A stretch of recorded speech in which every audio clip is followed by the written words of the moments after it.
Welcome to Royal Secrets. According to reports, palace aides are concerned about what Meghan Markle might reveal in her next podcast. There's a lot to discuss today, but before we continue, please don't forget to subscribe and turn on the notification bell.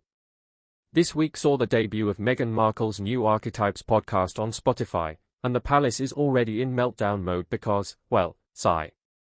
Specifically about what might be revealed in the next episodes of the series. Omid Scobie, a royal authority and author who co-wrote Finding Freedom, the biography of the Sussexes, stated in a recent report for Yahoo that, "I'm told Buckingham Palace aides were most definitely not keeping calm nor carrying on after the show's premiere on Tuesday, worried about what else might be shared over the next 12 weeks. If you listen to Meghan's first Archetypes episode, you are aware that a significant portion of it was taken up by a really fascinating conversation between Meghan and Serena Williams, in which Meghan discussed how her perception of the word ambitious changed once she started dating Harry. During the discussion, Meghan said, "I don't remember ever personally feeling the negative connotation behind the word ambitious until I started dating my now husband. Furthermore, according to others, ambition is a terrible, awful thing, for a woman, that is. It's quite difficult for me to unfeel it now that I've experienced the negative behind it. I can't help but notice it in the millions of girls and women who regularly reduce themselves to such a little size." Archie's nursery caught fire during the royal tour, which the Duchess also mentioned. Fortunately, he wasn't in the room at the time. She had to attend another engagement even though she was obviously unhappy about what had occurred. As a mother, you naturally think, my God, what? Everyone is in tears and is distraught. What must we do, then? Do another official engagement while you're out? This doesn't make any sense, I declared. Can you just tell people what happened? I asked. And a lot more, optically, I believe. It ultimately becomes more about how it looks than how it feels.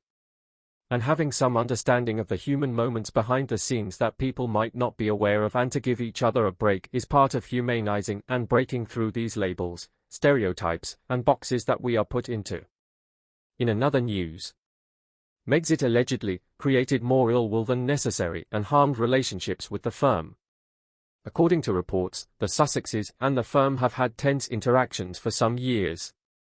The firm is preparing for the impending publication of the Duke of Cambridge's biography and has informed Express.co.uk that Meghan Markle and Prince Harry's departure from the royal family certainly provoked more bad feeling than was necessary. Less than 2 years after getting married, the Duke and Duchess of Sussex made the announcement that they will be retiring from their royal responsibilities in January 2020.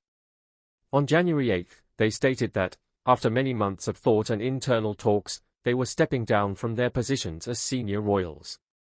The late Queen Elizabeth II would be completely supported as they pursued financial independence.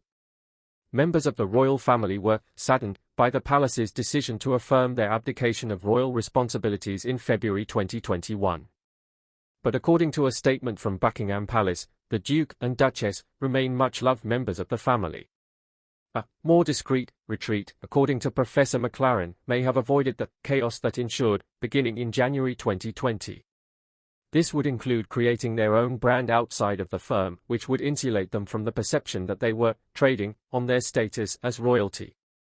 Despite relinquishing their Her Royal Highness titles, the Duke and Duchess still use their Sussex titles. The royals are eager to read Prince Harry's candid biography, which is anticipated to offer a rare perspective on the royal family from someone who was born into the firm.